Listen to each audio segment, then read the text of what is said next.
নাটকত কাহিনীটো থাকেই, নাটকত বহু সময়ত জড়িত হৈ থাকে বহু আবেগ, বহু স্মৃতি। তেনে এখন নাটক মঞ্চস্থ হৈছিল ৬০ৰ দশকত। 1968 চনৰ 13 আৰু 14 জুলাইত জিলা পুথিভঁৰাল প্ৰেক্ষাগৃহত মঞ্চস্থ হৈছিল পুৰুষ নামৰ নাটকখন। আৰু সেই নাটকখনৰে স্মৃতি যুগমীয়া কৰি বিশিষ্ট অভিনেতা পৰিচালক প্ৰয়াত ঈশান বৰুৱাৰ 20 সংখ্যক মৃত্যুবাৰ্ষিকীৰ উপলক্ষে তেওঁৰ স্মৰণতেই প্ৰদৰ্শন হ'ব পুৰুষ নাটখন। এই নাটখন মঞ্চস্থ কৰাৰ পূৰ্বেই আখৰা চলিছে উজান বজাৰত থকা কুমাৰ ভাস্কৰ নাট্য মন্দিৰত। প্ৰয়াত নাট্যকাৰ অৰুণ শৰ্মাই ৬০ৰ দশকতে ৰচনা কৰা পুৰুষ শীৰ্ষ নাটখনক লৈ এনেকৈয়ে ব্যস্ত এদল কলা কুশলী শিল্পী। ঈশান ক্ৰিয়েশ্যনৰ দ্বাৰা প্ৰথমবাৰৰ বাবে প্ৰদৰ্শনৰ ব্যৱস্থা কৰা হৈছে নাটখন। আৰু নাটখনৰ পৰিচালনা কৰিছে বিশিষ্ট পৰিচালক অবিনাশ শৰ্মাই।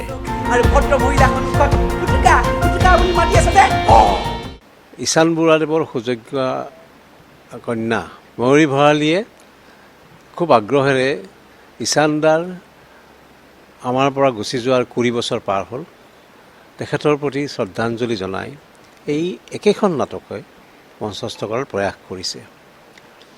কিন্তু এই নাটকখন পূৰ্বৰ নাটকৰ প্ৰযোজনাৰ দৰে নহয়, নাটকখনত কিছু সালসলনি কৰা হৈছে।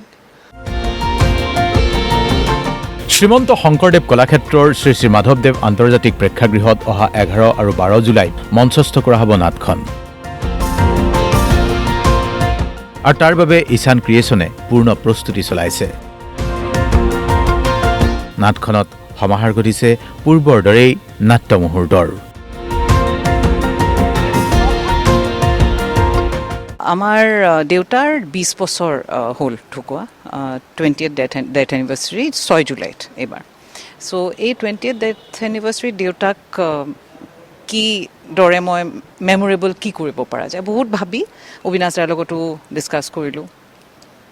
আমি ডিচাইড কৰিলোঁ যে পুৰুষখন, কাৰণ যোনে তেতিয়া পুৰুষ চাইছিলে আজিও কয় যে সেই এক্টিং বা সেই পৰ্ট্ৰেল যিটো দেউতাই কৰিছিল সেইটো মানে চিৰস্মৰণীয়। ৬০ৰ দশকৰ পুৰুষ নাটখনৰ 14টা চৰিত্ৰৰ ভিতৰত 4টা মূল চৰিত্ৰক কেন্দ্ৰ কৰি নাটখন প্ৰদৰ্শনৰ ব্যৱস্থা কৰা হৈছে। আৰু নাটখনৰ লগত জড়িত হৈ আছে প্ৰায় 10 গৰাকীৰো অধিক কলা কুশলী শিল্পী।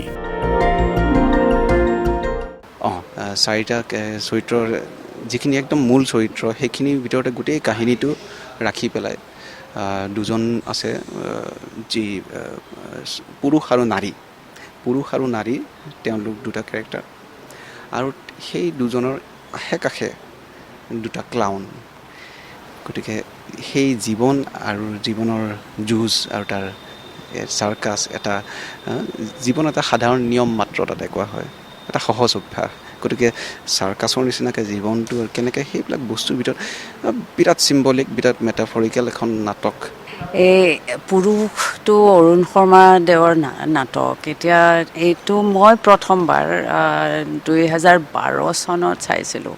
অৰুণ শৰ্মাৰ নাটক পুৰুষটো 1964ত প্ৰথম যদিও প্ৰদৰ্শনী হৈছিলে, এতিয়াও যেতিয়া আমি টেক্সটটো চাওঁ একেবাৰে it hits you right in the heart, and it's a text that talks about humanity.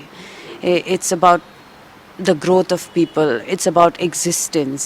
Arun Sharma দেৱৰ আচলতে প্ৰত্যেকখন নাটকেই যেতিয়া মঞ্চত উপস্থাপন হয় নহয়, এটা বেলেগ এটা তাৰ সোৱাদ এটা থাকেই তাতে। সেইটো অবিনাশ শৰ্মা দেৱে যেতিয়া পৰিচালনা কৰে, আগতেও এইটো হৈয়ে আহিছে, খুব সফল হয় মঞ্চত। তেওঁৰ প্ৰত্যেকখন নাটকেই খুব সাংঘাতিক এটা ডিপ মেছেজ থাকে সদায়। মই এইটোৱে ক'ব বিচাৰোঁ যে যদিও নাটকখন 1964-65ত লিখা নাটক, এতিয়া 26 চনত 60 বছৰ পাৰ হৈ গৈছে, তাৰপিছতো এই নাটকখনৰ এটা ৰেলেভেঞ্চ এটা আছে এতিয়াও সমাজৰ কাৰণে। আৰু যোনটো মই ভাবোঁ যে এই প্ৰডাকশ্যনটো যোনটো অবিনাশ দাহঁতে কৰিছে, এটা মানুহে নতুনকৈ পুৰুষখন বিচাৰি পাব, আৰু সেই যোনটো অৰুণ শৰ্মাই এটা কিবা এটা ভাৱ এটা দি যোনখন নাটকখন লিখিছিলে সেই মানুহটোৱে সেই কথাটো আকৌ মানুহে বিচাৰি পাব। এই নাটকখনত ছাৰে আগতে ক'লে যে 4টা কেৰেক্টাৰ ৰেডি কৰিছে, 2টা ক্লাউন, গতিকে মই আৰু ৰিপম আমি 2টা ক্লাউনৰ চৰিত্ৰত অভিনয় কৰি আছোঁ। ক্লাউনৰ কাৰবাৰটো হৈছে যে মানুহক হহুৱা, বিভিন্ন নিজে দুখত থাকিলেও মানুহক হহুৱাব লাগিব। তো আমাৰ নাটকখনত আমাৰ 2টাৰ কামত এনেকুৱা যে আমি কেতিয়াবা নিজে ক'ৰবাত দুখত আছোঁ কিন্তু আমি মানুহক হহুৱাই আছোঁ তেনেকুৱা। গতিকে বিশেষভাৱে আজি এইখিনি মুহূৰ্তত নকওঁ, আহক 11 তাৰিখে আপোনালোকৰ মাধ্যমেৰে নাট্যপ্ৰেমী দৰ্শকক অনুৰোধ জনাইছোঁ, আহক 11 তাৰিখ আৰু 12 তাৰিখ। 11 তাৰিখে আমাৰ এটা শ্ব' সন্ধিয়া 6 বজাত আৰু 12 তাৰিখে আমাৰ 2টা শ্ব' সন্ধিয়া 5:30 বজাত এটা আৰু নিশা 7:30 বজাত এটা। গতিকে এই নাটকখনৰ বিষয়ে বহু বছৰৰ পৰা শুনি আছিলোঁ ময়ো। পুৰুষ বহুতে কয় পুৰুষত অমুক হৈছিল, পুৰুষৰ কথাই অমুক। এইবাৰ যেতিয়া মই কৰিবলৈ সুবিধাটো পাইছোঁ, মই সংগীতত আছোঁ, খুব এক্সাইটেড। আৰু এইখনত মানে মই দেখিছোঁ যে আপ টু ডেট, মানে এতিয়াৰ সময়ৰ এটা কাহিনীৰ দৰে, যদিও পুৰণা কাহিনী অৰুণ শৰ্মাদেৱে লিখিছে, এনেকুৱা লাগে মনস্তাত্ত্বিক মানুহৰ যিটো সংসাৰত আজিকালি বিচ্ছেদ হয়, তেনেকুৱা ধৰণৰ ঘটনা কিছুমান ইয়াত ঘটি গৈ ডাঙৰ ঘটনাই ঘটেগৈ শেষতকৈ। আৰু লগতে ইয়াত আধুনিকতাৰ চাৰ্কাছৰ এটা যি সুন্দৰ পৰিৱেশ কৰা গৈছে, তাত আমি লাইট চাউণ্ডৰ এটা বিশেষ ব্যৱস্থা কৰিছোঁ, এটা দৃশ্য। আৰু লগতে মই AIৰ সহায় লৈছোঁ, এইবাৰ প্ৰথমবাৰৰ কাৰণে মই নাটকত AIৰ মিউজিকৰ সহায় লৈছোঁ। এখন নাটক অলৰেডি মই আগতে আৰু এবাৰ কৰিছোঁ, অবিনাশ দাৰীৰ ডাইৰেকশ্যন আছিলে, জেৰিফা ৱাহিদ প্ৰডাকশ্যন।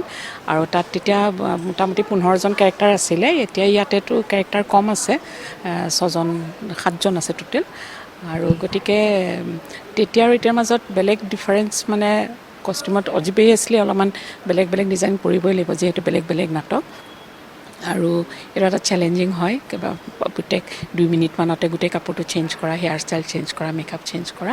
অৰুণ শৰ্মাদেৱৰ এইখন মই বহুত কেইখন নাটকো কৰিছোঁ, কিন্তু এইখন মোৰ প্ৰথম নাটক। এইখন মই তেখেতৰ এইখন কৰিম, পুৰুষ বুলি নাটকখন।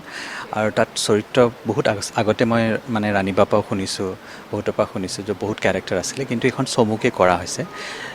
কিন্তু তাতে বেচিকেলি জোকাৰ কেৰেক্টাৰকেইটাৰ যোনটো কেৰেক্টাৰ মেকআপ আছে, আমি খুব সুন্দৰ ধৰণে মানে কৰিব চেষ্টা কৰিছোঁ। আৰু এখন নাটকেও কেতিয়াবা অপ্ৰকাশিত কাহিনী কয়, এখন নাটকেও কেতিয়াবা স্মৃতি ৰোমন্থনৰ মাধ্যম হৈ পৰে। বিশিষ্ট পৰিচালক অভিনেতা প্ৰয়াত ঈশান বৰুৱাৰ প্ৰতি এই নাটকৰ জৰিয়তেই এক গভীৰ শ্ৰদ্ধাঞ্জলি শিল্পী কলাকুশলীৰ। Bureau report DY 365।